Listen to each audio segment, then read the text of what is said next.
All right, we're going to start. Well, good evening, everyone. We have people here with us here in the chambers tonight, and hopefully we've got all of everyone else out there virtually. But welcome to the Village of Royal Palm Beach Council meeting for Thursday, November 19th at 6:30 p.m. Would everyone stand and join us in the Pledge of Allegiance? Pledge allegiance to the flag of the For the United United States States of of America, America, and to the to the republic republic for which it for which it stands, stands, one one nation, nation, under under God, God, indivisible, indivisible, with liberty and with liberty justice and for justice all. for all. Thank you. Diane, please let the record show that all members of council are present. Thank you. All right, I want to start out by welcoming those who are physically here in chambers. The protocol is you're already seated appropriately. If you get up to make comments, there's a podium in the back, and I think you have to put the headset on so that we can hear what you're saying. Okay? Um, and anyone here who's physically present will be able to make public comment. Just submit a public comment card to Diane, and we'll accept those public comments on whatever topic or subject it is you're choosing. For those of you who are out there virtually, as we have been doing for several months now, you may participate in this meeting and provide public comment.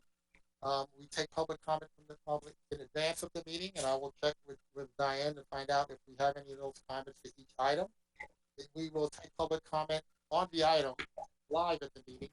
The meeting administrator will, just all you have to do is go to it says raise your hand, and the administrator will acknowledge that, and then we'll give you the opportunity to provide public comment on whatever item it is you choose. I will be conducting the meeting, as you can see, with my mask on, primarily because I want to reinforce to our citizens the importance of us wearing our mask and trying to work within the confines of wearing that so that we can try to protect ourselves and our families. So with that, is there anything else I need to cover administratively? That's it? Okay. Uh, we start out tonight with a happy item. We have with us tonight Christina Lambert from this. She's the Commissioner for District 5 of the City of West Palm Beach. We also have with us John. I just want to acknowledge John McGovern is here with us this evening. I don't know if you're the vice mayor or councilman. Councilman of the Village of Wellington. And they're here to talk to us about the Florida League of Cities Census 2020 competition. So thank you. Thank you so much, Mayor, Vice Mayor, council members. Good evening. It is my honor to be here with you this evening. As you mentioned, I am Commissioner Christina Lambert from the City of West Palm Beach. And I am here joined by fellow municipal leader, Wellington Councilman John McGovern. We're here to celebrate what has been the accumulation of nearly 5 months and 10 municipalities across Palm Beach County who came together to encourage residents to complete the 2020 census. Nearly, so nearly 5 months ago, we came together in an attempt to create a complete census count because we know how important this is to our communities. The census determines how hundreds of billions of dollars in federal funding will be allocated over the next decade. These results determine where new schools, hospitals, roads, and services are needed and built. An accurate count goes towards determining congressional representation and helps our state and local governments with redistricting. Ensuring an accurate count is important work, necessary work, and that is why we formed the Palm Beach County Census League. In the healthy and fun spirit of competition, our local municipal leaders got together and formed the Census League as a joint collaborative effort to increase our local census response. Our goal was simple: to ensure that Palm Beach County residents were counted in the 2020 census. And our hard work paid off as our city saw increased census self-response rates more than previous years. Of the 10 participating cities we launched the Census League, we saw an average census response increase of nearly 6% during that period. An incredible feat as we dealt with the limitations presented by COVID. And now for the part that you all are excited about is the part to congratulate you and the Village of Royal Palm Beach on your achievement in winning the Census League competition. Royal Palm Beach saw the highest self-response rate increase of 6.4% during the Census League competition. It was an incredibly close competition, as council member here will share with you, edging out the number 2 by just 0.2%. So overall, Royal Palm Beach had a 76.5% self-response rate. And I would like to specifically thank Vice Mayor Jeff Hamara for your leadership on the Census League conference calls. It was a truly great example of collaboration among community leaders. I'd like to thank again all of the cities that participated in the 2020 Census League competition, and for those of you who worked so hard to be counted. Thank you. Thank you.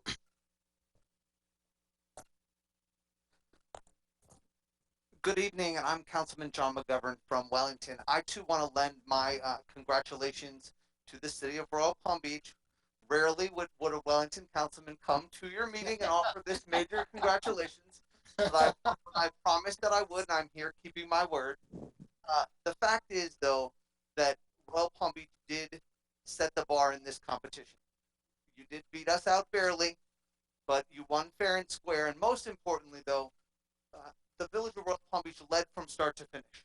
You all were light years ahead of some Palm Beach County municipalities, and you set the way from the very beginning. So we're here to say congratulations and to say thank you, because at the end of the day, while this was a friendly rivalry between municipalities, the fact is that on so many of these dollars that we're talking about, Palm Beach County rises and falls together.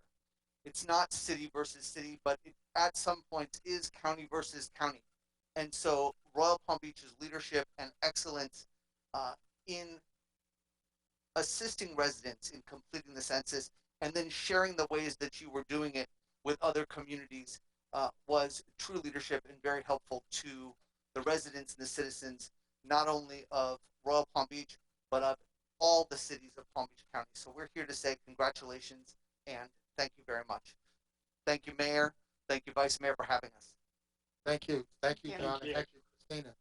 Ray, I'm going to ask you to jump in here, and I'd like you to, I want to give you the honor of acknowledging Maria and the great work that she's done for us here at the village.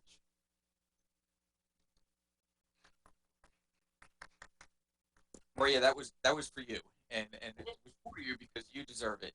The council had budgeted for an intern for this position, and we got Maria on early. She was a student at Palm Beach Atlantic, and she had some experience doing not exactly this kind of campaign, but campaigns that had to get people interested and excited about something. And she started and got involved with the schools, got involved with every organization out there, got the mailings, the emails out, and everything else. And she's the one that took this program from the beginning to the end, and she did an awesome job. The other person on the line is also Sandy Goodman. He's with the census that's in charge of this area, and he's online. We'll after give Maria a chance to say something. If we can go to Sandy afterwards, that would if he Sure. say something. So Maria, again, thank you very much for all the work that you did, and if you want to say something, now would be the time. Yes, thank you so much. First of all, thank you so much, Mr. Liggins, for first and foremost hiring me. This was an internship that I applied for, and I was thrilled when I got it. I was so excited to begin this internship. But I also really want to thank every single person on the Village Council and every single staff member of Royal Palm Beach, Florida, because as cheesy as it may sound, it takes a village to fill out the census. And this campaign that I mapped out would not have been possible without the support of every single school teacher, principal, every single employee that helped me pick out all of the posters that I kept quizzing people about. So I really feel like this was such an incredible, reflection during a time where we need to be united more than ever to remind the world in Palm Beach County that Royal Palm Beach is extremely united, and I really hope that my internship and the 3 months that I spent at the village of Royal Palm Beach, Florida, wasn't just something that will financially benefit the village of Royal Palm for the next 10 years, but I really hope that it reminds every citizen of our village that the census is important and the census paves the way for local change, and that they can continue filling out the census 10, 20, 30 years from now.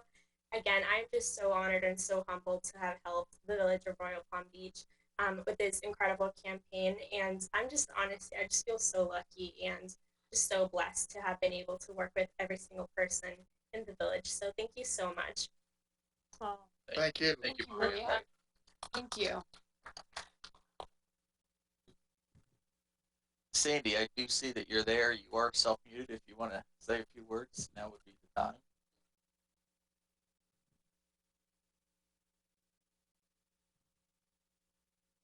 Sandy's being quiet there. Okay. Sandy, like I said, Sandy was with the federal government. He met with us 6 months before everything started, maybe even longer than that. And he helped us get started and where we needed to focus, and appreciate all his work in getting us started. So thank you, Sandy. Thank you, Sandy. Hope you're out there. Oh, here he is. He is. Go ahead, Sandy. Oh, I'm here. Can you hear me? we can hear you. Oh, I gotta tell you, Mayor, Maria, all the rest of the people, this was an unbelievable task, and you did it better than anybody, with fewer resources assigned, but a better plan. So I had been in touch with Maria often, and she came out with some phenomenal things that she did in order to promote the census. By the way, in addition to me on this call, I believe there's also a high-ranking official from this regional census office who I informed about it, because they were very interested in the accomplishment of the Census League itself and, of course, the Village of Royal Palm. The one thing I would say to everyone who can listen to this is that start planning for 2030 now. Build on what you started and keep it in the forefront.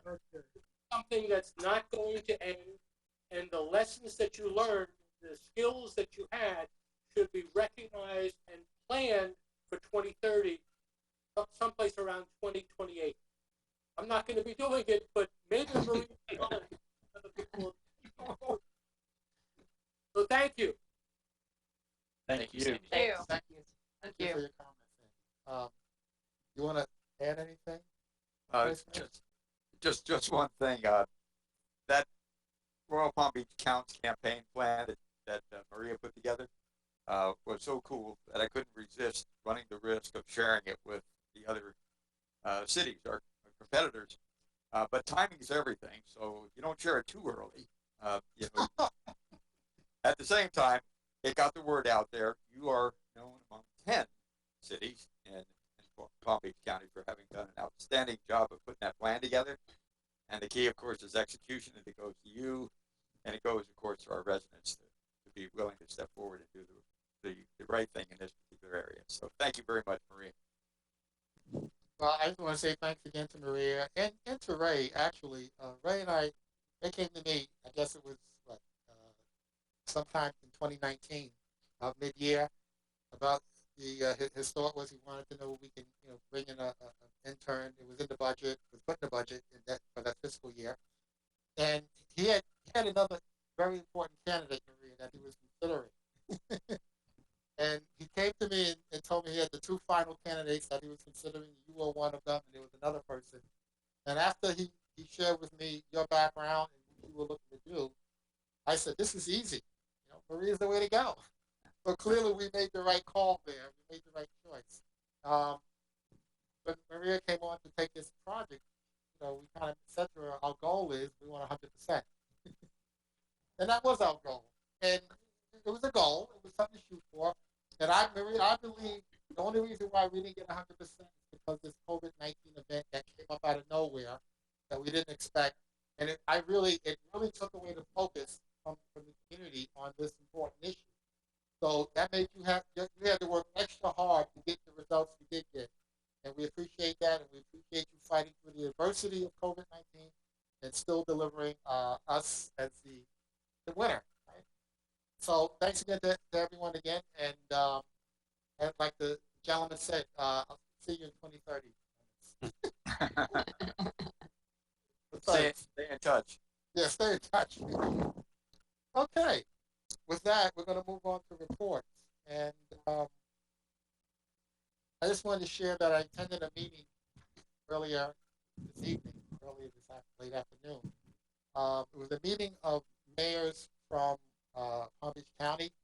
It wasn't all the mayors, there were about 8 or 9 of us there, but it was a meeting pulled together by Mayor of Boca Raton, Scott Singer. I don't know if you noticed, but Scott Singer is the president-elect for Florida League of Mayors. And I was glad that he called it together because we wanted to talk about where things were now with COVID-19 in the county, and collectively, how could we come together in terms of working with the county and the state, if necessary, to address going forward, given the situation of where we are with COVID-19. One of the outcomes of our discussion was we all looking to put together a letter that all of us would sign and coordinate that with Mayor Kerner at the county level about some thoughts in particular that we like to see addressed, the opportunity for any remaining CARES dollars to be made available to the cities. Ray, I'll be talking to you later and asking you about some of, I know we've talked about this, but I just want to go over some expenses that we've incurred, as a result of trying to address COVID-19 in the village for our citizens. So with that, we'll start with you, Jen. Okay, good evening, everyone. On October 29th, we read for the record, and I'm sure my fellow council will talk about it as well, that this was another countywide initiative offered by the Literacy Coalition of Palm Beach County. I had the pleasure of reading to the children at Cypress Trails, and I just want to send a big thank you out to Principal Salter, the teachers, and all the kids who participated. It was really fun. And while South Florida, sorry, I'm getting really bad echo. I can't even hear myself talk.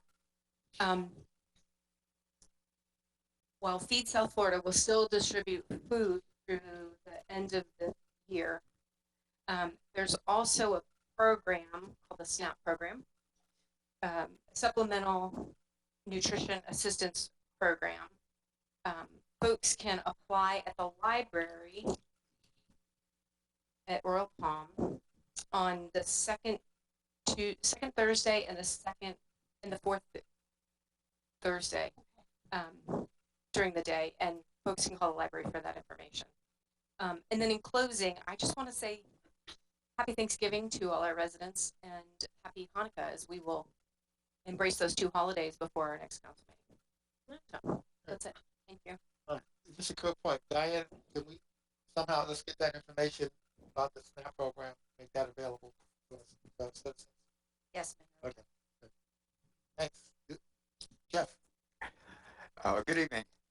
Thank you, Mayor.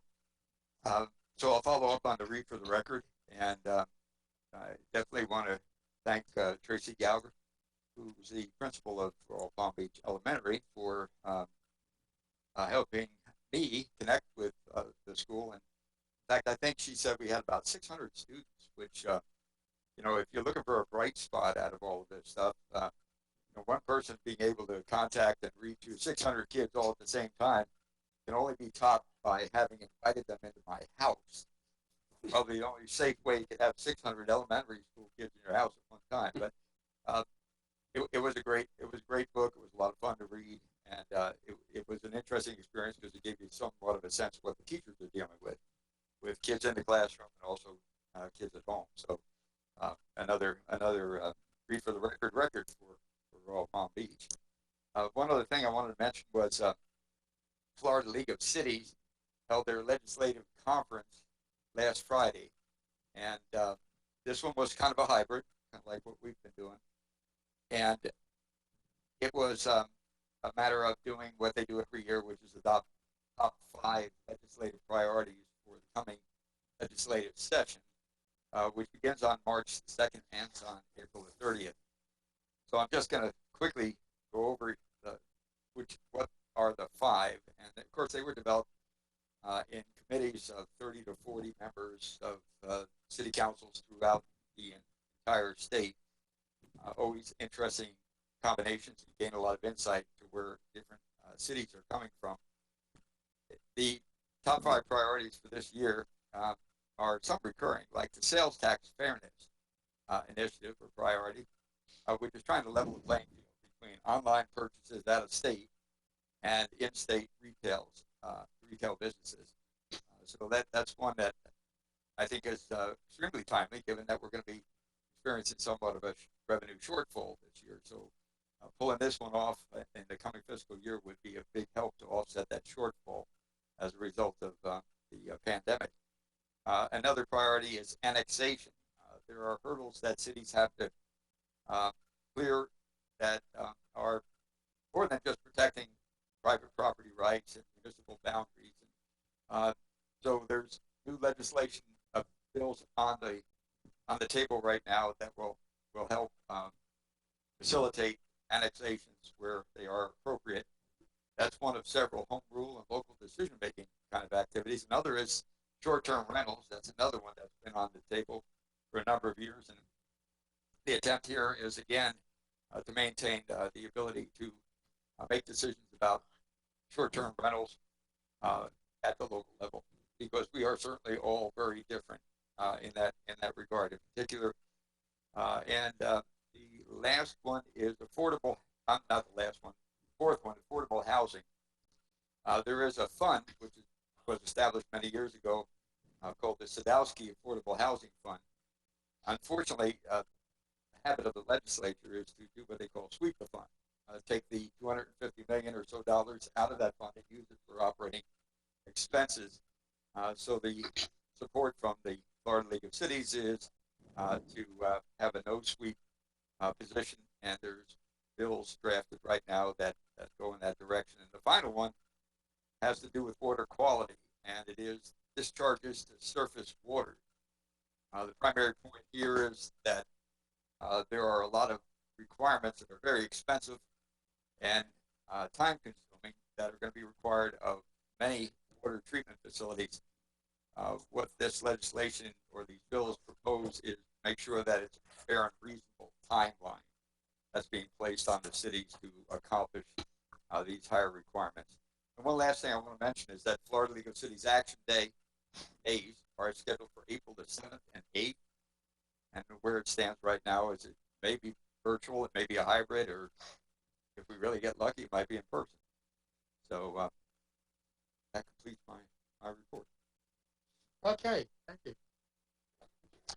I, like everybody else, got to participate in the Read for the Record. And as Jeff pointed out, it was extremely interesting to see how many more kids we could reach, and seeing kids in entire classes on the screen, but in addition, a bunch of kids in their homes.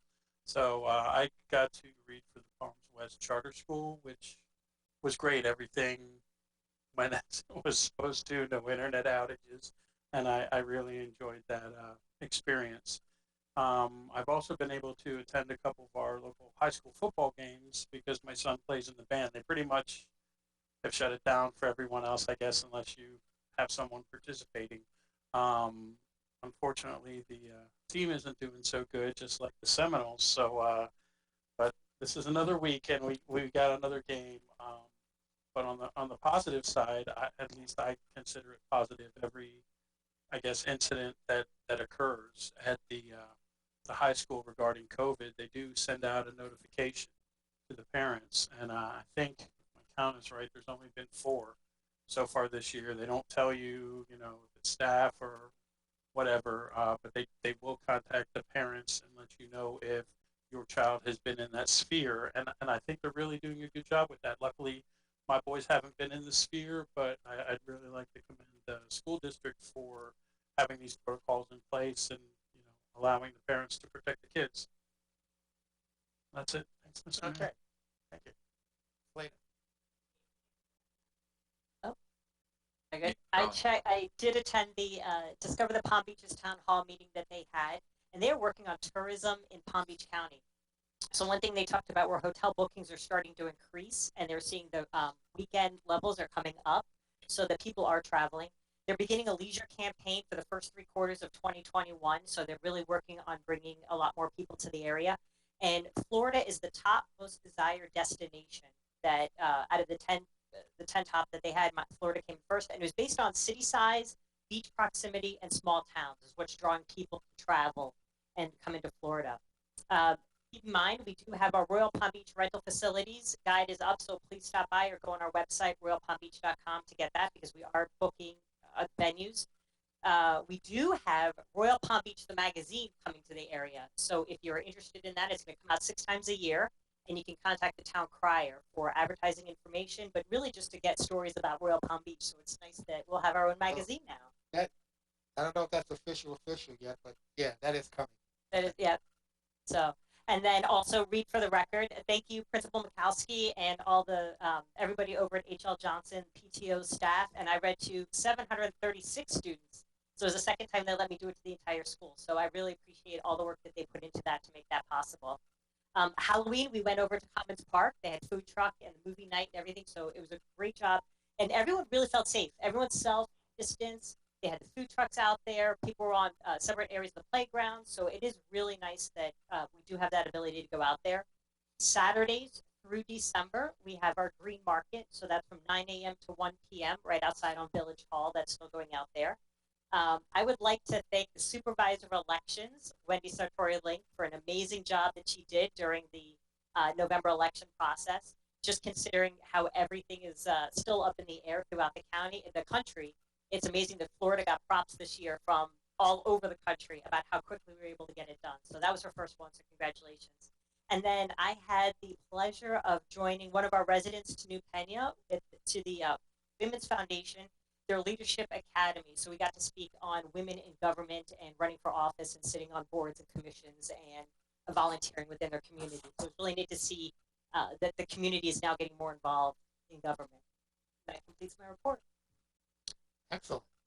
Just a notion about the read for the record. Do you think maybe we should suggest to the literacy correlation, the folks who put this together, that we use this remote Zoom model going forward? Because clearly you can reach a lot more students, and if it's planned well out in advance, we could probably even triple the number that we're able to speak to this year. So right. My thought is, I think you're absolutely right, but I can tell you from at least my experience, it's much better and easier reading to the actual kids there. I mean, I know if we're just looking at numbers, that's great, but I think the impact, at least in my experience, just from this year doing this and from past, actually being in there with, maybe up to 100 kids, I think it's more impactful on the children than watching someone on computer land looking at a book. Okay. So It's just maybe as we've You done, can act it out. We can read. You can act it out. maybe as we've done with a lot of other things, a hybrid might be an interesting idea, right? It can be a high. Yeah, you're right. You're absolutely correct. Because it is like Rich just said, it's so much more effective being there and actually interchanging and exchanging ideas and like Selena said, acting it out and going through motions, and it's just hard to do it on a screen. And so it is. I like the in-person thing, but maybe both. Okay. All right. Right. Yes, I have one thing for your get some direction from council. On January 30th, we were planning to have the Mayor's Scholarship Golf Tournament at Madison Green. We have reserved the course. We have not signed the contract and do not have a financial obligation as of yet. We will very soon. It is the regular golf tournament where we start a shotgun start at 8:30 and then a luncheon at 1. With COVID, things are a little bit different. It's one person per cart, or they have a partition in the middle of the cart. I think they were doing one person per cart at Madison Green. And obviously the luncheon will have to be social distance and do that different some way. I don't know the details of that yet, but and I know as of now we do not have any sponsors. We can sign up to 24 foursomes. We typically get about 16 or a few more pre-signed. We try to get it filled before the event, and if we can, we would, but we haven't uh, we're not anticipating that based on how things are going now. But that could be wrong. The bottom line is we still are in COVID. They are playing golf out there, but clearly the event after golf will be a little bit different than past golf tournaments. So before we sign the contract and have a financial commitment, I just wanted to check back with council and make sure that this is something we wanted to move forward with. Well, my thought is, I'd rather we err on the side of caution, and that this is not something that we have to do. So I would say that we probably shouldn't do it this January. We'll go it this year, given all that's going on. And I think by January, we're going to be dealing with the subject matter of I think there'll be some vaccines available. How do we get them out to the people? How many doses are available, and that whole logistical nightmare. And there's something that will happen during the process when we start administering vaccines. They will have to put in place a mechanism to know who's got the vaccine and who doesn't, because tracking the infection rate takes on a completely different level of complexity. As Jeff knows, the military has a protocol on how to do that because they've done it many times in other countries. I don't know if that's what they're going to be committed to be done here, but anyway, it's going to be a different focus. But I think that we should forego the tournament this year. Comments from council?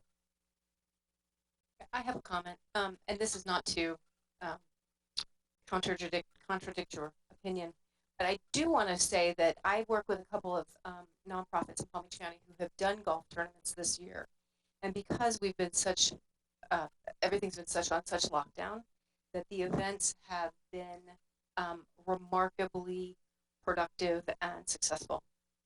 People are socially distancing properly. They were getting boxed lunches and weren't having the big celebration, but it allowed them to have this event. And in fact, one of the organizations ended up bringing in like $200,000 just in sponsorships because people wanted to participate in something outside. So just wanted to add that layer of knowledge that I have for a couple of different organizations. Anyone else? I'll take that as a no then. You don't. If the concern is out there as far as a golf tournament, and I understand exactly what Jan's saying because there are many organizations out there doing that, but I would say that since it is a fundraiser for scholarships, that we should replace it with something so that we're able to still give out the scholarships. I know that that's where we budget. So I know we have money. I know we do it anyway. Budgeted. Yeah, the scholarships will not be impacted if we don't do it. That's not the concern. But just to point out, we're not a nonprofit organization. We're a municipality, and we have different liability issues than nonprofits may have. I just think, let's follow the guidance of error on the side of caution. This is not something that we have to do. It's not something that if we don't do it, we're not going to be able to pay the bills or something like that. I think nonprofit organizations have really been up against it because many of them have to cancel many of the activities that they normally have, which provides funding for the services and what they do for the community. So I get the nonprofit concept, but I think as a municipality we should, we're trying to encourage our citizens to continue to stay the course, to still be vigilant, to do the things they need to do. We opened up activities in the village, but that's going to be, if the citizens do the things they're supposed to do, we're able to have those activities. If they don't, we in all good conscience can't. So this kind of falls into that same category. This is not something that we have to do. So that's why I'm saying we should schedule it. When is the date for this? January 30th. I mean, I understand the mayor's points, and I think they're sound points, but my concern on this then is, one of the main big draws we have out here is a couple weeks before that in Martin Luther King Day. And that's is that something we're going to back away from and not want to have a super spreader event? Because I would like to see that happen, and The You ML know, I put that up here and I'll put the golf tournament down here, but if the logic is we want to go away from having these things for public safety, then something that's much bigger. Well, my understanding is the Mlk event is being planned as a virtual event. Oh, it's virtual, then, okay, Yeah. then it's virtual, that takes it out of it. They are going to have the event at the cultural center. They will, I believe, they're using Zoom to broadcast it through the internet, and they will have people social distance in the cultural center, but it'd be obviously a fraction of what normally attends that event. One of the things we have to remember, just as we have our council meetings, we have provided the opportunity for the citizens to still participate remotely. So what this does, it takes the burden off an individual having to make a decision. Do I want to go there and I think I might be at risk, bring something home, or can I still be involved and participate in a safe remote kind of a situation? So it's a different set of circumstances that surround something like that. And it's a local business that's now out that financial opportunity as well. So I don't know, maybe if you're hurting a restaurant. Well, at Madison Green, they have their own restaurant, but it's all the funds that they're taking as well. So even if you do a box lunch, it's at least there's still money generated in the community as well. Listen, if they can use that, they will use that day to do other things. I don't think that's really an issue at all. That's not something we should be considering, whether or not they're going to be making money for lunch. But as a local business, I look at that Even too. as a local business, they're dealing with the COVID situation. They've been, whatever the protocols they're using to have people come in to play golf, they're doing that. This is not something we have to do, and we shouldn't do it. It's that simple. We should try to find reasons why we should. I really don't think so. You asked for my opinion. I'm I giving know. it to you.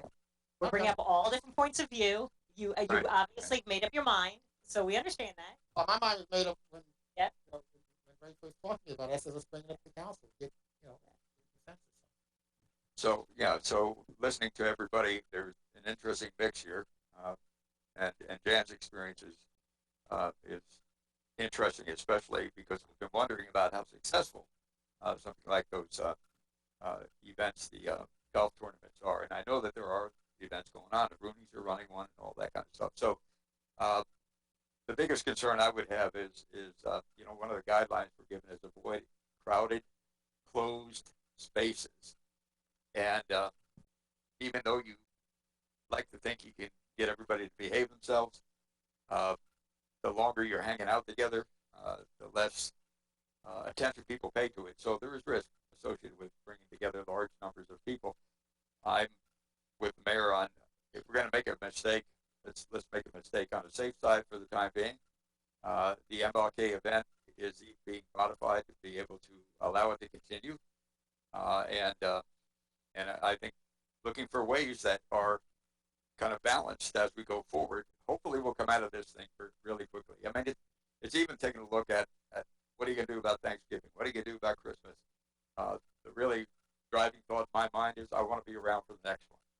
So if I'm going to err on the side of doing the safest thing that I could possibly do, and really expect that 2021 is going to be a big improvement over what we've been through. Certainly hope so. And just to reiterate then, so funds generated from the golf tournament were not going towards scholarships. That's already taken care of, and that's not going to be impacted. If we had this tournament, the funds would go towards the scholarship. But the fact that we don't have the tournament doesn't deter. We've already budgeted the funds for the scholarship. So the scholarships would go through as they normally would. There's no impact on that. Just wanted to clarify again Just- for those listening. It's just that we're not, as a city, raising funds to do it, which is only to our advantage. All right. So for that reason, it's like, really, guys, you really don't need to do this, and it doesn't impact the scholarships. Okay. Jan, anything else? Anyone? Nope. So where are we? Do I need to take a one by one consensus, or do we have a consensus? I'm fine either way. The golf tournaments is the mayor on it, Richard, so clearly well, there's a thought. For the record, you want to cancel the mayor. no tournament is the village. By all means. But it's the village. But okay, I appreciate that, Jan. Thank you. You okay? Yeah, I'm okay. Yeah. You okay? All right. So do we need a motion? Do you want to make a motion? I Since want a we, consensus unless I have to do a motion. I think we need, because we did vote on having the golf tournament, so if we're gonna vote on canceling it, just so it's official. Hold on. Keith, Keith, what do we do? I haven't heard it after listening to the discussion. I don't hear a consensus at this time. There's a variety of different points of view, so I think the Take appropriate a roll. course is the motion. Yes, sir. Okay, I'm looking for a motion for canceling the golf tournament for January 2021. So moved. Is there a second? Second. Boy. Okay, we got a An squeaky. unenthusiastic second. oh my goodness, it's like the FSU. Hey, So that we're done with that. was the FSU offense right there. And the defense. Okay. Yes, Jan, yes or no? Oh, Yeah, all you- in favor? Yeah. All in favor? All in favor? Aye. Aye. Aye. Any opposed? Boy, we got reluctantly no opposed. Guys, I get it. Hopefully, listen, Ray, ask Lou, is there any possibility if things really turn around and we get behind this thing sometime next year, later in the year, we could maybe schedule something. If we can't, we can't. We wait till 2022, but just run that by Lou. Thank you all, Diane. Let the record show that we got a squeaky 5-0. Yes, Mayor. I will. Okay, that's good. That's good. Anything else, Ray? No, that was it. Thank you. Oh, thank you. Well, since it was mentioned, reported by Selena about the creation of this new Royal Palm Beach magazine. Any of you familiar with the Wellington magazine that they publish now? It's really, really nice, high quality. I think this would be a great thing for our community, a great thing for our citizens. At some point, I think Ray's going to ask us to make a budget adjustment because we're going to have to put some ads into this thing. So Ray will come back to us, let us know what that number looks like. Within I guess maybe next meeting or whatever. You okay with that? Yeah. Okay. So we're anticipating that. That's why Selena. That's why I said it wasn't official yet. We need to. Well, they're out there looking for advertisers. So, They look at they're trying to pull it together. so they're, So- yes, If they don't get the advertisers, it won't. yes. Obviously, we'll be one of them. And there's a lot of information that can be Right. made available to them from some of the things we publish. How they can find it. I think it'd be a great thing for the village. Absolutely. Okay. Keith, what you got for us? Anything? I don't have a report. I would consider it a privilege though to be one of your advertisers in the. Hey. Oh, all right. yay. All right. So get with whoever needs to get with Thank me. you. Get with me, and we'll Okay. take care of that. But Thank no report, Mayor. Okay. Thank you very much. It's a Okay. full page spread, right? All right. No Let's not push it negotiations. down. Okay. That concludes reports. Diane, has anyone indicated that they have a petition for? No petitions.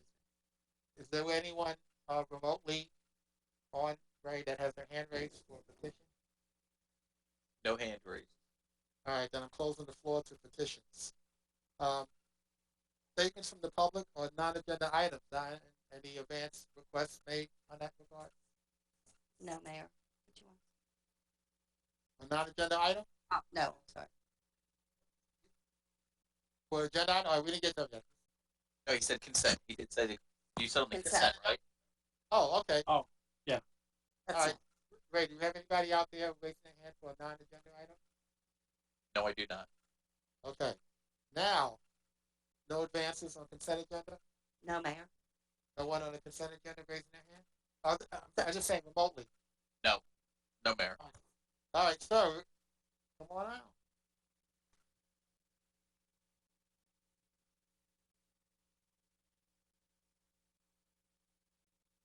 Hang on a second here. Let me get it turned on. Can you guys hear me? Please state your name for the record. Yep. My name's Samuel Amazon. I'm with Amazon Construction. So reason I'm here is for consent agenda number 8. So I believe it was last board meeting, I was awarded the contract for the Commons parking lot project. And then for this meeting, it's going to be canceled.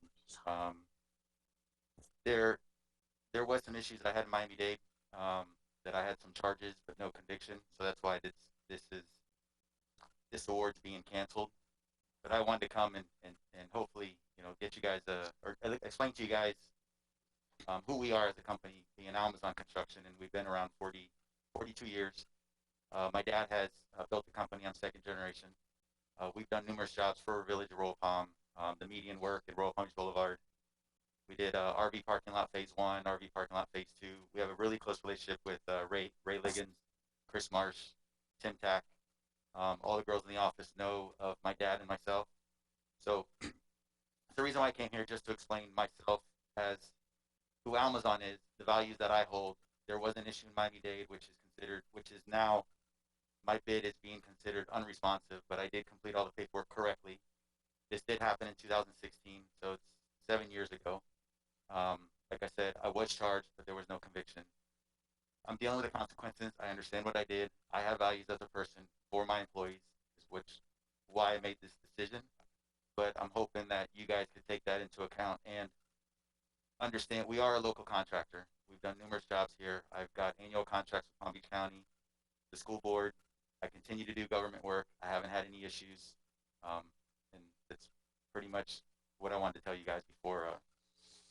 If it has anything to do with, when you making the decision on canceling my award. So. Thank you for your comments, Mr. Amazon. Ray, would you like to comment on this?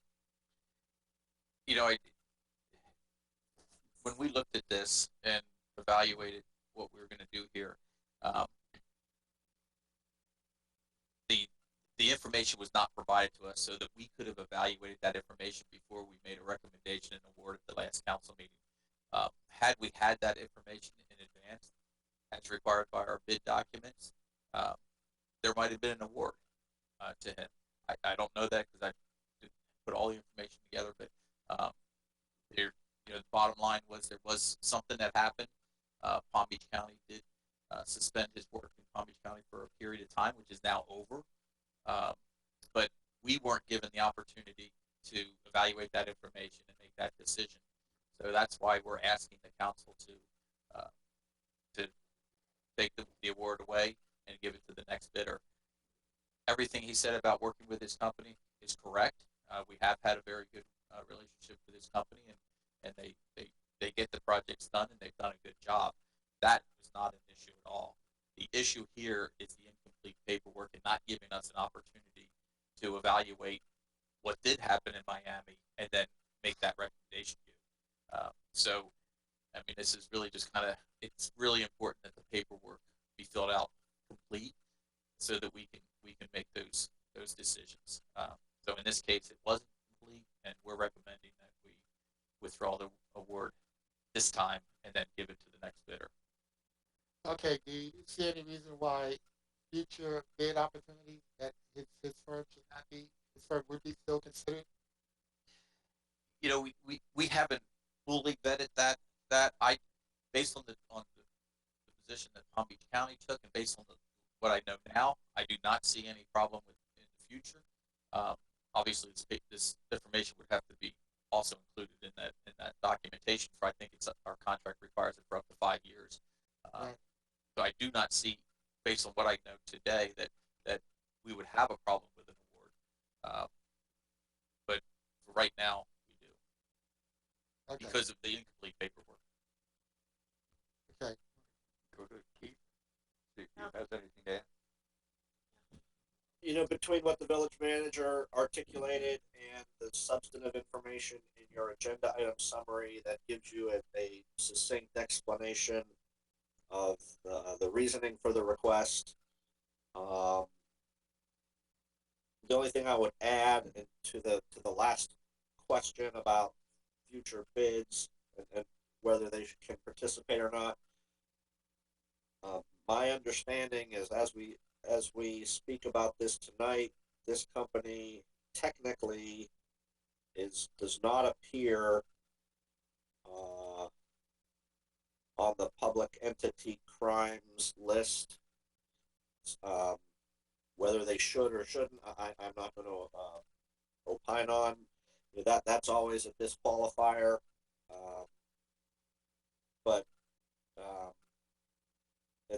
the only other thing I'd point out to you is there was a comment that whatever happened in Miami-Dade was 7 years ago.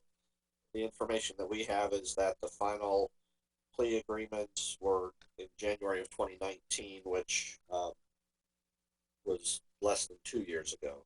So I just bring that to your attention. From a legal standpoint, we're comfortable that the request is legal and defensible. Okay. Any other members of council have questions, comments? No? All right, Mr. Amazon, I appreciate you coming this evening, and I appreciate you wanting to share with us the integrity of your firm and the quality of work that you've done in the past. But the reality is the process that we use for issuing RFPs and then vetting those RFPs and making a selection determination is very, very important to us that we have the highest level of integrity and consistency in how we administer that process. So this becomes an issue now where the other folks who made bids on this project are looking at us saying, are we going to stand up and follow the ground rules that we've laid out, all right, to the fullest, and not make a decision based on, well, this is the guy we knew before and he does good work, but following the requirements, the protocol of our process. And I think that's what we're doing tonight. So thank you for your comments. I appreciate it. No problem. Thank you. If there are no further comments from the public on items on the consent agenda, I will close public comment on the consent agenda. And with that, Diane? Yes, Mayor, thank you. Number 1, approval of the minutes of the council regular meeting of October 15, 2020.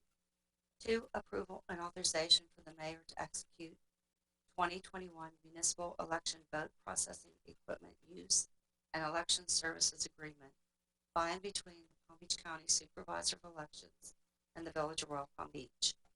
3, adoption of resolution number 2024, a resolution of the Village Council of the Village of Royal Palm Beach, Florida, appointing the Supervisor of Elections or designee, the Village Clerk or designee, and 1 Village Council member to jointly act as the Royal Palm Beach Canvassing Board for the 2021 municipal election pursuant to Village Code Section 8-3, requesting that the Supervisor of Elections or designee conduct the municipal election, canvass the municipal election, along with the Village Clerk or designee, and 1 Village Council member to address all vote-by-mail ballots, and providing that the Supervisor of Elections or designee will conduct the logic and accuracy testing for all election machinery pursuant to the most current agreement with the Supervisor of Elections, providing an effective date and for other purposes. 4, approval and authorization for the mayor to execute interlocal agreement for the delivery of municipal solid waste, designated facilities, and for a municipal revenue sharing recycling program by and between the Solid Waste Authority of Palm Beach County and the Village of Royal Palm Beach. 5, adoption resolution 2026, resolution of the Village Council of the Village of Royal Palm Beach, Florida, approving and authorizing in accordance with established policy the making a budget amendment for Fund 001 in the fiscal year 2019-2020 budget. Said amendment represents the year-end 13th period budget adjustment and appropriates $278,000 from federal grants, other, FEMA, COVID, and increased amounts budgeted in the Legal, Police, and Public Works Department. 6, approval of bid award and authorization for the village manager to enter into an agreement with E&F Florida Enterprises Incorporated, doing business as Creative Contracting Group, lowest responsible bidder, in the amount of $79,300 for the construction of retaining walls outside the Sporting Center and Commons Park. This project, PR 2004, is budgeted in account number 303-7200-572-4660. 7, approval and authorization to purchase 1 John Deere 331G skid steer from Dobbs Equipment in an amount not to exceed $62,596.75 by piggybacking Florida Sheriff's Association contract FSA 20 EQU 18.0. Public Works will trade existing Bobcat S250 with attachment to Dobbs equipment. The village will receive a $14,000 credit for the trade. Total cost for the John Deere 331G skid steer will then be $48,596.75. 8. Cancel award of the contract to Amazon Construction LLC in the amount of $1,354,277 for the Royal Palm Beach Commons parking lot and pathway expansion projects PR1602 and PR2113. And 9. Approval of the bid award in the amount of $1,391,791 and authorization for the village manager to execute a contract with lowest responsible bidder for the Royal Palm Beach Commons parking lot and pathway expansion projects PR1602 and PR2113 to HG Construction Development and Investments Incorporated. Okay. We had already closed public comment on consent agenda items, and unless there are comments from members of council, I'll look for motion. Make a motion to approve consent agenda items. Second. We have a motion and a second. All in favor? Aye. Any opposed? Diane, please let the record show that the consent agenda was approved 5-0. Yes, Mayor, I will. Going to the regular agenda item 1 is a public hearing to consider application 20-30, an application by Insight Studio Inc. and adoption of resolution 20-25, confirming the council action. The applicant is seeking site plan modification, architectural approval for the installation of 2 additional fuel pumps, which will have 4 fueling stations or positions, and a canopy extension to accommodate the additional fuel pumps for a property located on 665 Royal Palm Beach Boulevard. This is a quasi-judicial issue, and I believe regular agenda item number 2 is a related quasi-judicial item. So, Keith, you want to swear them in for both? Yes, sir, that would be my preference. If you're going to be speaking to the village council on either regular agenda item 1 or regular agenda item 2, these are both quasi-judicial proceedings. Testimony will need to be under oath. Please raise your right hand. Do each of you swear or affirm under penalties of perjury that your testimony to the village council will be the truth, the whole truth, and nothing but the truth? Yes. And back to the council, if any of you have had any ex parte discussions regarding this item, done any site visits, received any written commentary, any of that would need to be disclosed for the record at this time to eliminate any presumption of prejudice prior to the hearing. None. Thank you, Mayor. Then we can proceed with regular agenda item number 1. Okay. Brian, are you out there? Do we want Bradford to make a presentation first? Yes. So, Bradford, you have a presentation to make? Yes, sir. I just sent you the presentation request.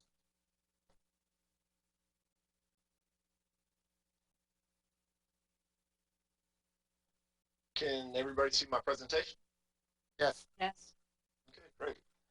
The applicant is seeking approval of a site plan modification and architectural approval in order to install 2 additional fuel pumps, which amounts to 4 fueling stations, and extend the current pump canopy to accommodate the additional fuel pumps. This expansion is for an existing racetrack located at 665 Royal Palm Beach Boulevard and situated within the general commercial zoning district. This here is an illustration of the currently approved site plan, which has 8 fueling pump islands. And this is what the applicant is proposing. And the proposed additional pumps will be added on the west side of the pump island rows in this area here. Again, this is the current configuration, and these are the pump islands that they'll be adding.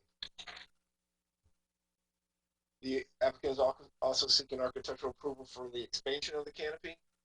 This architectural rendering here is consistent with what was previously approved. Again, all they're doing is adding to this canopy in order to accommodate the other fueling positions. Again, staff is recommending approval of this application. And the Planning and Zoning Commission voted to approve this application by a vote of 5-0. With that being said, Mayor, I'll turn the floor back over to you, Ray. I'll turn the screen back over to you. Thank you. Okay, thanks, Bradford. Does the applicant, Brian, are you there? We lost you. Saw your picture. Oh, he's here. Hey, Brian, how you doing, sir? Good to see you again. So Can you hear you're me? up. Yes, we can hear you. Great. Well, thanks for having us on the agenda this evening. We're certainly excited to be here in front of you again. Certainly very different circumstances presenting this site tonight than it was the last time we presented it. So I don't know if actually did you, Ray, were you able to send me a screen share? Here we go.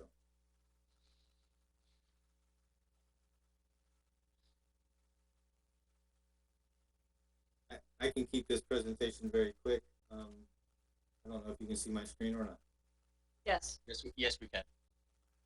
Okay, good. So, as was mentioned by Ms. Bradford, we really are just looking for the addition of 2 pumps. Again, if you can recall, back when this was originally approved, it actually was presented to the council at that point in time with 10 pumps, a total of 20 fueling positions. Throughout the course of the hearing process, 2 of those positions were removed from the application in the final approval. Again, there was a lot of consideration and concern about, I think, at that point in time, how the site would function.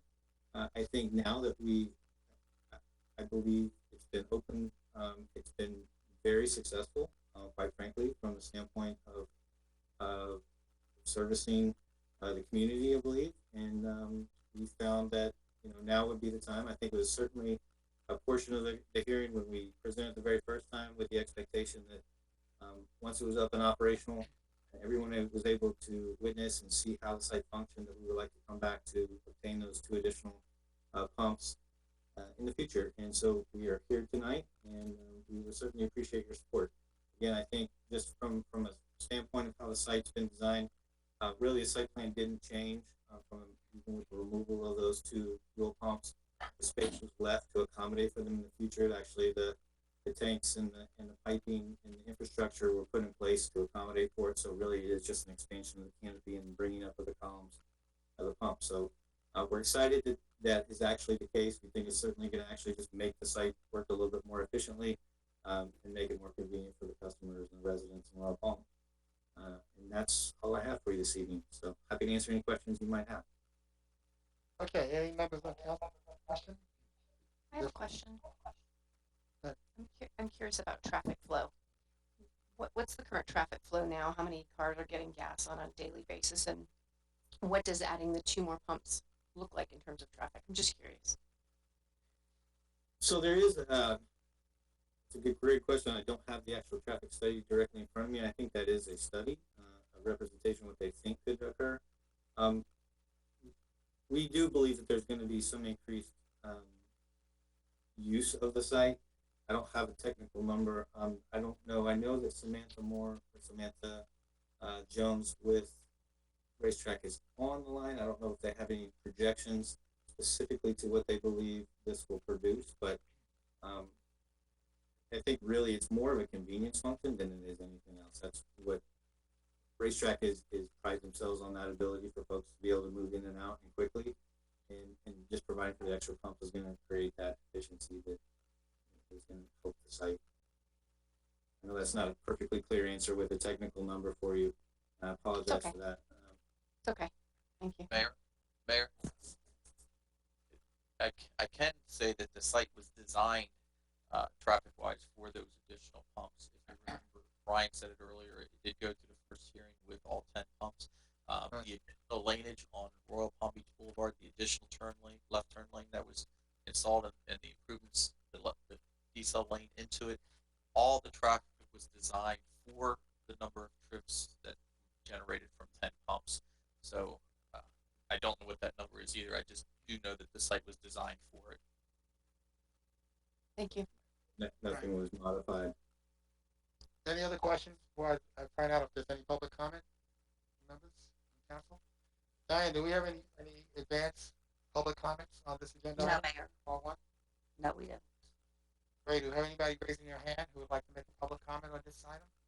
I do not have anybody raising their hand. I do see Samantha Jones that Brian Terry mentioned earlier, but she does not have her hand up. Okay, going once, going twice. Okay, I'm closing then public comment on agenda item R1. Unless there are no further questions or comments from members on council, as Ray indicated, and as Brian indicated, this was something that was modified at the last minute when we were reviewing this project initially, and I think as it turned out, I've gotten nothing but positive feedback from citizens about this station. None of the negative things we thought were going to be happening from a traffic standpoint and otherwise has occurred, and I think it's really providing a great service for the citizens in the village to have this station here. So unless there are other comments, I'll look for a question. No, just a comment.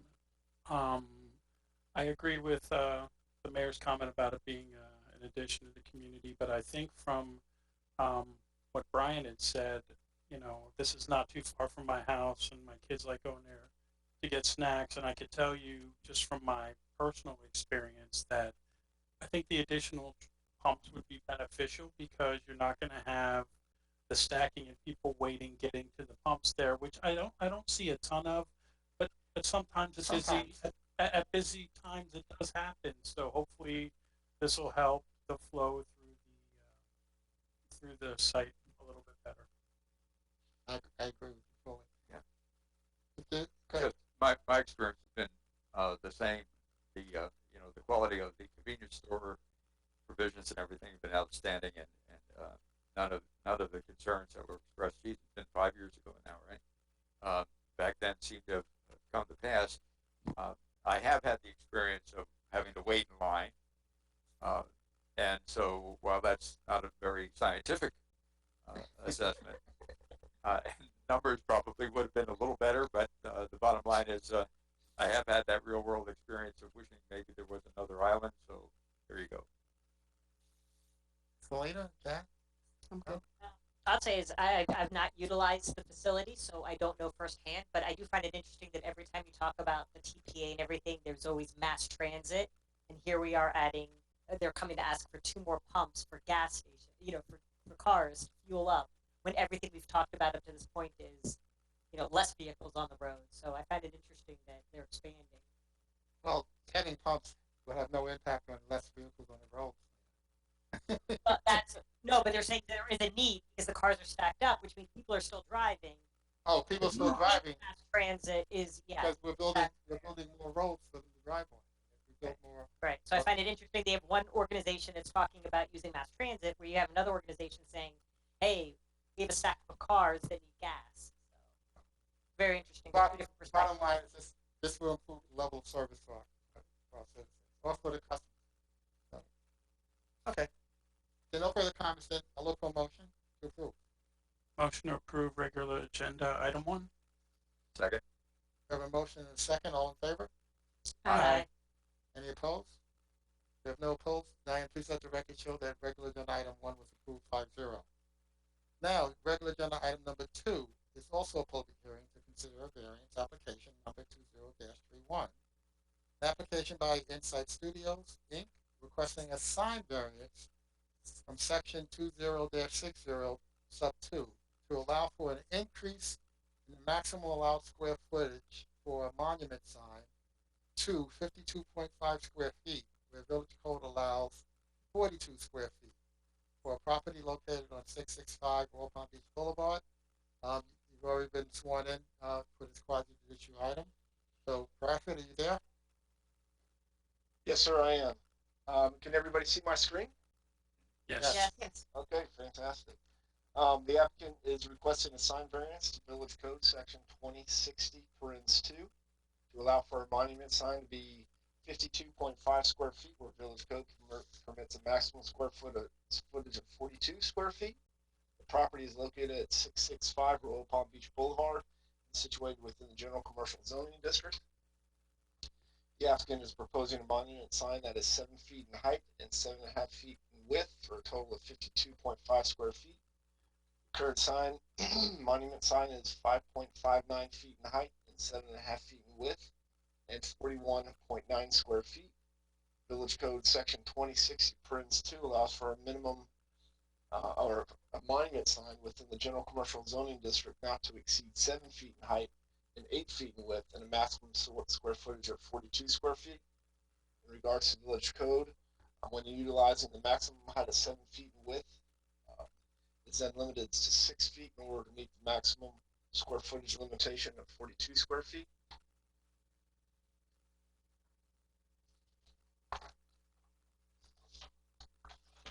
The criteria for granting variances as follows. Special conditions and circumstances exist which are peculiar to the land, do not result from the actions of the applicant, will not confer on the applicant any special privilege.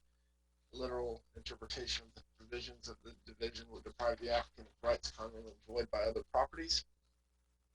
It will be in harmony with the general intent and purpose of this division. The applicant contends that the variance to Village Code is needed due to the sign's positioning among the buffer landscaping along Southern Boulevard, and that the added height to 7 feet will promote the sign's visibility to traffic along Southern Boulevard. The applicant further asserts that the quote code requirements to include the area of the base in overall sign calculation is particularly unusual and restrictive. Notably, nearby jurisdictions do not have the same provision, specifically Green Acres and Village of Palm Springs, end quote. Staff is recommending denial of the variance. Staff feels as though the code requirements for monument signs in this instance can be met. The maximum code requirement of 42 square feet for a monument sign can be met by reducing the width to 6 feet and still accomplish the height of the sign proposed by the applicant to achieve the desired visibility along Southern Boulevard. Additionally, staff does not support this variance because staff believes that it does not meet the criteria for granting variances. The Planning and Zoning Commission voted to deny this application by a vote of 5-0. A lot of the discussion centered around the applicant's claim that the sign is not visible due to the foundation plantings along the foundation of the monument sign, and then that they recommended to the applicant that in order to promote or increase their visibility of the sign, they can simply cut that landscaping to a lower level or plant ground cover rather than hedge-like material at the base of the sign. Well, with that being said, I'll turn the floor back over to you, Mayor, and Ray, I'll give the screen back to you. Thank you. Hey, Bradford, what you just indicated as the mitigation suggestion from the P&Z Commission, do you agree that that is a viable option for them to consider to address the concern they have? It's actually a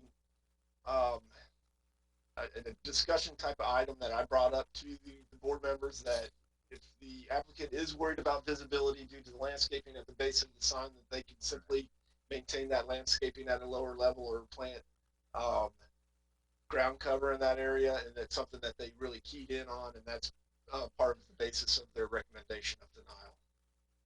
Now, they have, I just want to be clear about that. They have two signs, right? They have one on Southern Boulevard and one on Walpole Beach Boulevard. Yes, sir.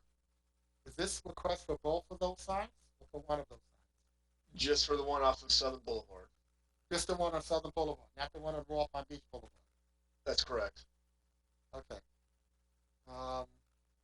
Brian, do you have any comments you'd like to make? I would. I have just a couple of slides I wouldn't mind showing you. So I hopefully, can you see my screen once again? I see a screen. I guess it's yours. Okay. So again, Brian Terry with Insight for the record. We're here again. It is about Southern Boulevard. It's not about Royal Palm Beach Boulevard. Certainly the most important thing when you're traveling on the road and you're looking for gas, most likely the first thing you're looking for is to identify that price sign. That is what, that's what I think we all naturally look to understand, is certainly along Southern Boulevard with a, speed of 15 miles an hour. And quite frankly, the improvements that were made as part of the original approval with the landscape, I think that was a very critical aspect of how the plan was approved. think aesthetically it does do a very good job of presenting the gas station, and certainly hiding potentially components of it that folks were concerned would be the case along that corridor. So there is a multiple tier effect of landscape that was provided at the base of that sign. I think what it comes down to, again, we're looking for basically a little bit over a foot worth of additional height, and it really just comes out of the base. And so it's at 42 square feet of how it's approved as of today, which really includes not just the price signage component, but the base itself. And so you can see the two things side by side. We're not asking to exceed the height that is limited in the code of 7 feet. What we're essentially asking to do is really just, again, the signs are the same. It is essentially the same sign component. So that square footage of 27.18, which is actually the cabinet that has the signage, is exactly the same. We're trying to just raise that element up to get it off of the ground.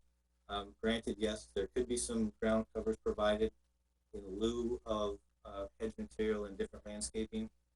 Certainly, we could cut that material back even further, but we don't think that that's really the best scenario. I think that, again, our approach was trying to raise it up a little bit, keep it out of the landscape, keep the lushness of the landscape that exists there, and really just provide for a little bit better visibility along the corridor.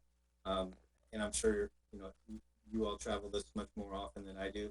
However, along Southern Boulevard, as you're approaching it from the east heading west, it sits back into the landscape material, certainly sits low, and so its visibility is hindered with the extensive landscape that occurs there. Same thing if you're looking at this coming from the west, looking across the multiple lanes of traffic. I understand Royal Palm's desire to maintain monument signage and keep it within scale of the overall corridor. Just in this case, we're looking for that slight increase of height, which I think would certainly be beneficial and create what we believe, in our experience, has been just a safety increase in the visibility to the sign, allowing people to see it as they're approaching it, and being in a position to at least understand what the pricing is before they move past the entrance. So that is really what we're asking for. Again, it comes back to the fact that, you compare the signage is the same one way or the other. It's just increasing the height to what is that 7 foot max. Again, we're not asking to go above and beyond that height, but that certainly does trigger the excess or the increase of the sign face area from over the maximum allowed from the 42 to the 52.5. So that is our request for this evening. Okay. Again, I appreciate any comments that you have or questions you would have on this. Okay, Brian, thank you. I just to make sure I understood what you told us. The actual signage is staying the same. It's just the base that's you're looking to increase. Is that correct? That's correct. The nuance to this is that the Royal Palm Beach signage code calculates the sign area based on the entirety of the structure versus that's correct. just I pulled that. as opposed to just the cabinet, Okay. which is unique. That is different than most. Well, Most this is Royal Palm Beach, right? Okay. Are you finished your presentation? I am. Thanks. Okay. Man. Diane, do we have any advance public comments? No, on Mayor. this agenda item R2? Ray, is anyone out there raising their hand who would like to make a public comment on agenda item R2? Okay, therefore, I'm going to close public comment on agenda item R2 and open up for comments from members of council. Okay. I have a question for Brian. Are you aware of any issues or people come in the racetrack saying, hey, I couldn't find you, or I had an issue with the visibility of the sign? Because I pretty much drive by this thing every single day, and I've never had a problem looking at it. I think that the reality of the situation is most of the folks who drive by it on a daily basis do understand that and recognize the fact that the facility is there. That sign is really for the price component. It also helps us when you have folks who are traveling on Southern Boulevard is not just locals. It certainly is a commuter road. People come from a lot of different areas, people who are not familiar with the region. And so it is important to have that visibility along the roadway. And it's not just the brand of racetrack that is really important. It is the price signage component to it that is most important in that scenario. Certainly, we hope that they recognize the racetrack and hope and believe that that is going to give them opportunity to have very affordable gas as well as a nice facility. But we all shop price when we're looking for gas. Right. What, Now, you mentioned during your presentation that height was the issue, correct? what we're asking Or was for that the is main issue? Because it looks to me like you can solve the height problem by making it skinnier, right? If you go to the height you want, you just make it smaller. If height's the issue. it would just then squeeze the sign cabinet tighter. So all the wording and the numbers and everything would then have to become smaller, which is then counter to what we're trying to achieve, which is maintain. Right. Well, if that's the purpose, then it's not just the height; it's the height and the width. And the width, Well, if the width is perfectly fine, and you just needed the height, then you make a decision: do you want the height or do you want the width? I see the point you make about the height. Okay. Yeah. That's it. So, was it about 4 or 5 years ago as well? We had pretty extensive effort done taking a look at our signage code, and I think even the Green Acres and Palm Springs were probably included in that survey that was done, and we made some adjustments. And what we're operating with has really served us pretty well over that 4 or 5 year period of time that we've had that adjusted signage code in place. And so that's one thought I have. The other is I think about 7-Eleven down the street headed east on Southern Boulevard. They have the same signage requirement that they've met, and they seem to be okay with that as well. Having said that, I love the landscaping you got, so maybe just trimming it might actually work. I'll tell you, yeah, Brian, thank you very much for your presentation. I appreciate your point of view. But yes, we did spend quite an extensive time on our signage code to go through that. The other thing, there's a gas station right down the road from this racetrack that does not have any signage advertising any price outside on the street, and they are always busy. So I understand your perspective on the pricing and everything, but it does work for other places, and we had spent quite a bit of time. So, but they're out there. But thank you. So that was my thing. Is I agree. Is just a little trimming, but I understand your perspective and where you're coming from on that. Well, thank you, Brian, again for your presentation as well. I was wondering if as you started your conversation about the name, because as you showed the pictures from the road, I can see, the structure is easy to see. The price, and I know people do shop, but there's not too many gas stations between, there's not a complexity of gas stations in this general area. So I was really wondering why the name racetrack looks so small, but you're focused on price and because it's on the roof. Well, that's true. It's on the roof, but much bigger. Yeah, I don't know that the extra height is going to actually change people's view of stopping into the gas station. All right, just to kind of answer the point that Jan just raised about the size of the sign racetrack. When this was designed, it was a different design model that they were using, that quite frankly the village was asking for, to make it fit in a better way than what traditional racetracks look like and how they designed them. A year ago, that's why we got the smaller signage of racetracks so they could fit into the village. Okay. Gotcha. Brian, I think what I'm hearing is that we're going to tell you to try to cut the grass or cut what's in front there, and give that a go and see if that address your concerns. I will say that I am very sensitive to sightline issues on thoroughfares where you have speeds of 45 to 50 miles an hour from a safety perspective, people being able to see the signs. One of the reasons why we finally made modifications to our sign ordinance was that was an issue. It was the way the village wound up developing along a main drag like State Road 7 or 7 Boulevard was the signs were so small you really couldn't see them, and it became a potential traffic hazard of people trying to negotiate that and getting to accidents. But I think what I'm hearing from members of the council is that we're going to suggest try the cutting the grass or the what's in front of the sign at the bottom to try to clear that away a little bit. Is that what I'm hearing? Getting head shakes. Okay then. I have one other question. Yeah. Brian, is there a way to reorient the current sign? Because on the new proposed sign, you have regular above the big price, and then you've got diesel and unleaded, which makes your regular price look much bigger than the current sign. So is there a way to reorient that? Good question. I'm not sure if I'm understanding what you're asking.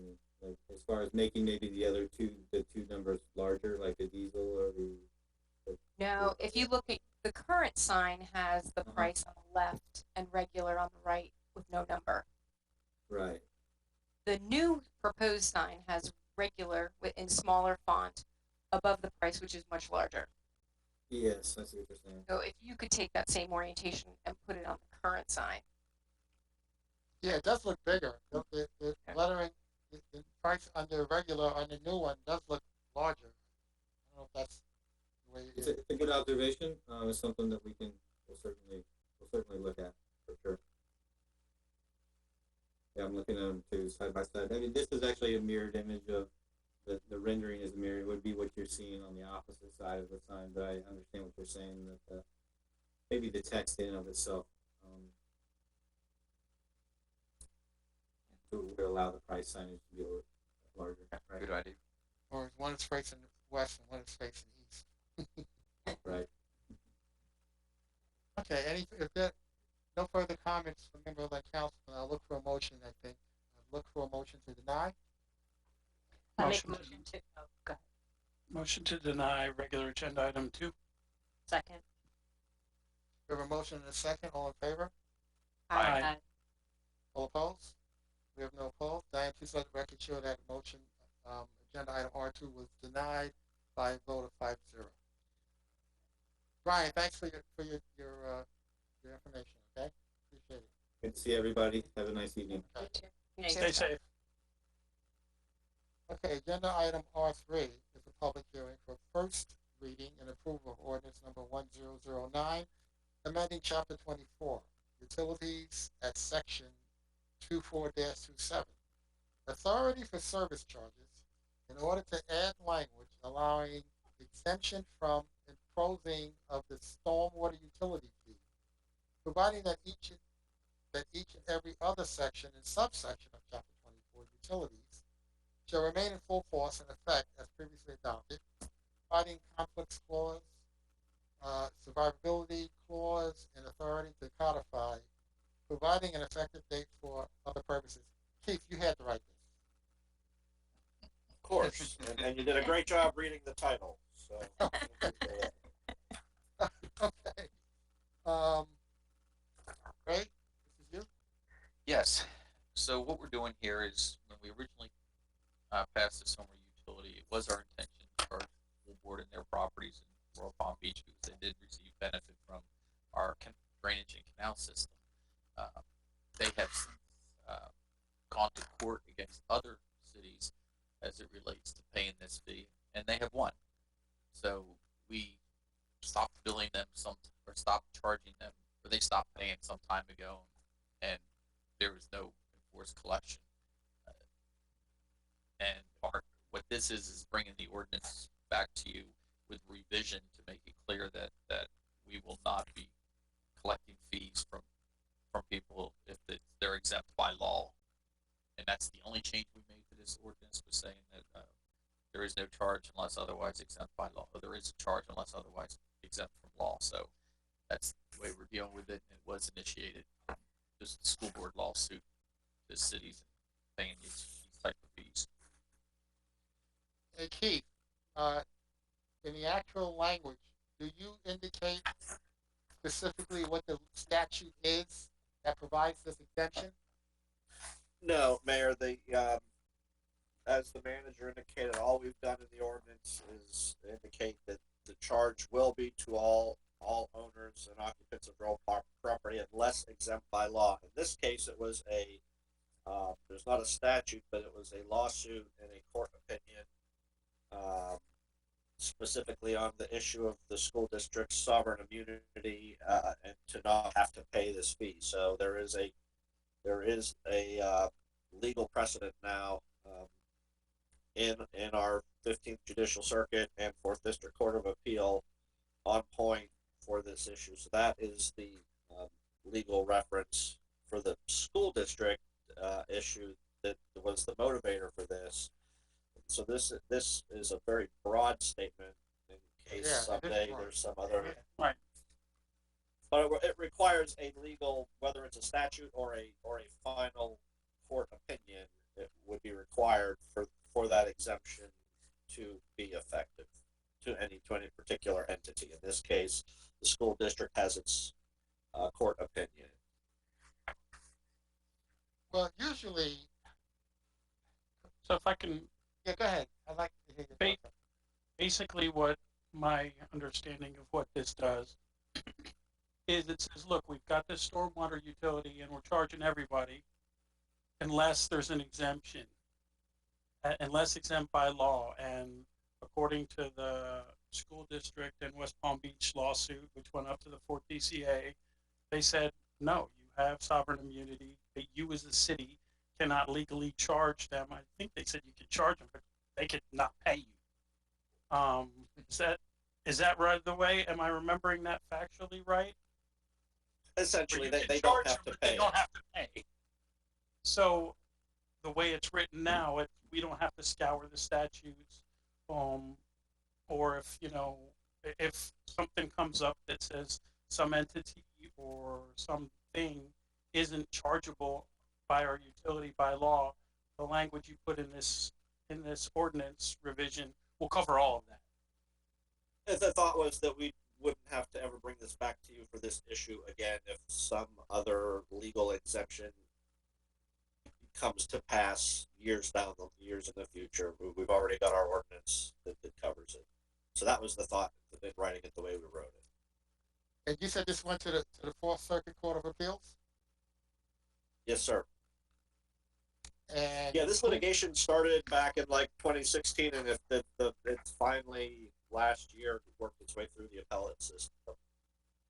And they didn't try pushing it to the Florida Supreme Court. West Palm didn't, did they? No, it's finished.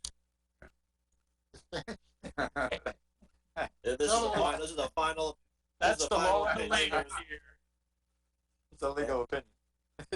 I philosophically absolutely don't agree with it, but if that's what the courts have stated, I guess we don't have a choice. Okay. No, we really don't. I have a question though, because I understand that we don't. I just had to clarify, and I don't know if this is a key thing or a rate thing.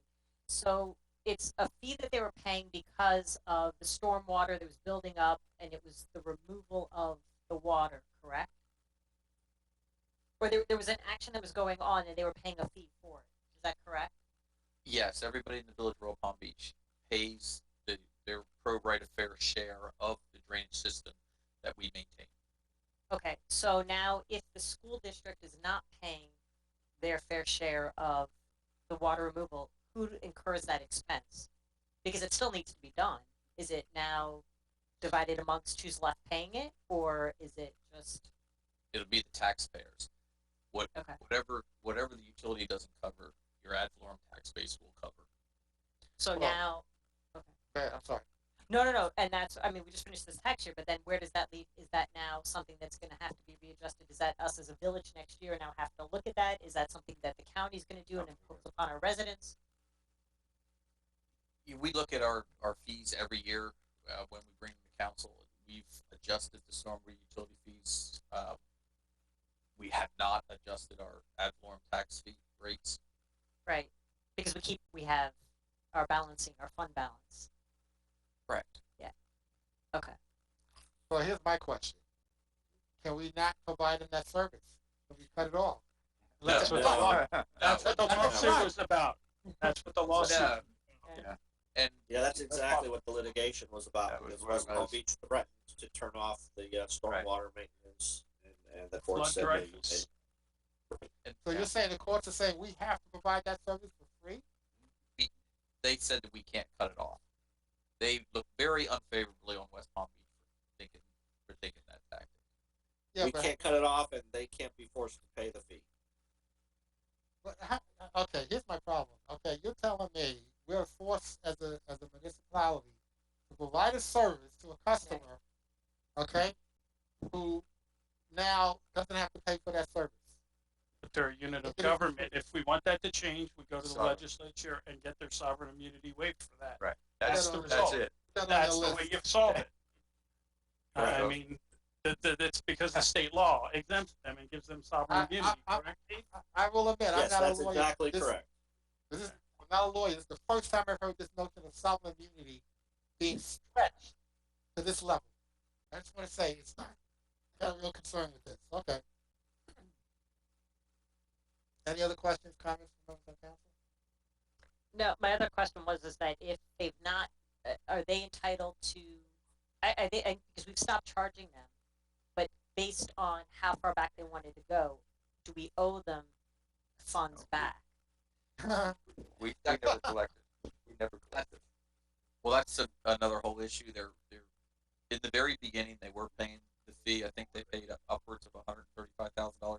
There's a total of $405,000 worth of billings from the time we initiated the utility to last month. Right. And they were, and of those 405, I think they paid about 135. I don't believe those numbers are in play. Keith is reviewing the lawsuit and reviewing what does have to be paid back. I think because there was some funds still continue to be given to us, even though the school board was not paying from Palm Beach County Utilities, and there is going to be some of those monies due back to Palm Beach County Utilities because we benefit from it and shouldn't have. So we're a bit still evaluating that exact amount now, and when we're finished with it, we'll, if we need to bring it to council for approval, we will. We'll have to figure that out when we get those numbers. Okay. And you're roughly it's $100,000 is what you're talking No, I about. don't. Or was it the 50? Well, we started the fee in October, I believe, of 2012, and it's been $405,000 since then. So over 8 years, 400,000, so 200,000 a year. They paid the first year and a half, Okay. or no, a portion of the first year only. But then there were other fees remitted to us by Palm Beach County on behalf of the school board that we're going to have to pay back to Palm Beach County.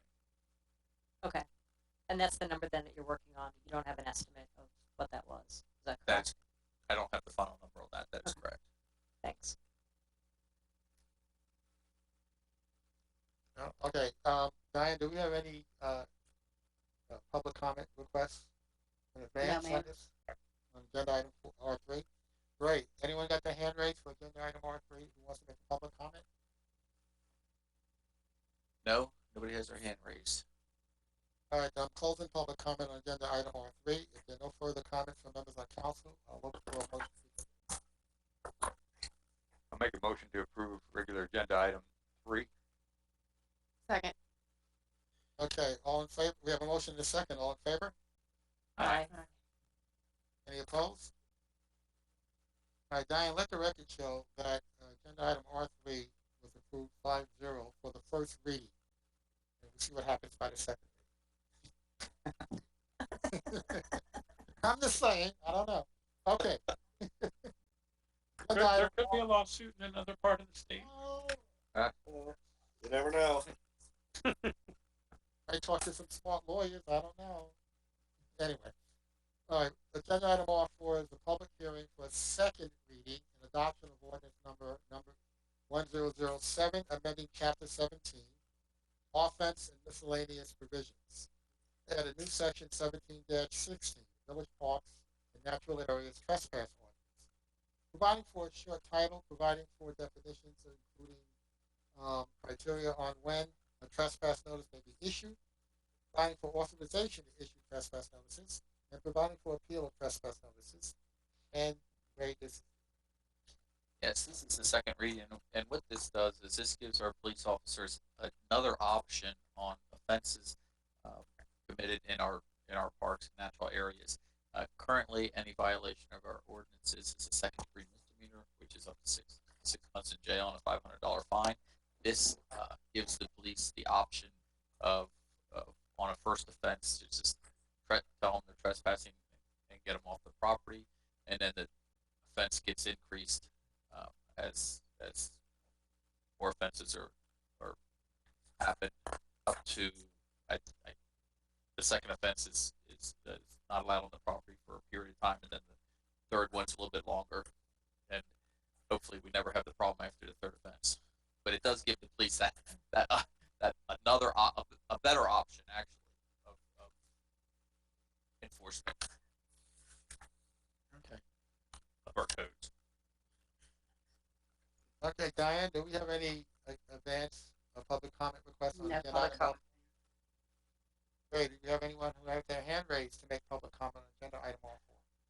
No, we do not, Mayor. Okay, I'm going to close public comment on agenda item R4 and take comments from members on council. If there are no comments, this is the second reading. I'll look for a motion to approve. Motion to approve regular agenda item 4. Second. We have a motion and a second. All in favor? Aye. Aye. Any opposed?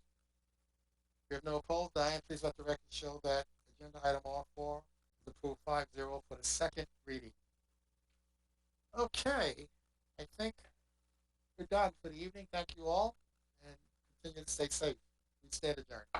Happy Thanksgiving. Happy Thanksgiving. Happy Thanksgiving, everybody.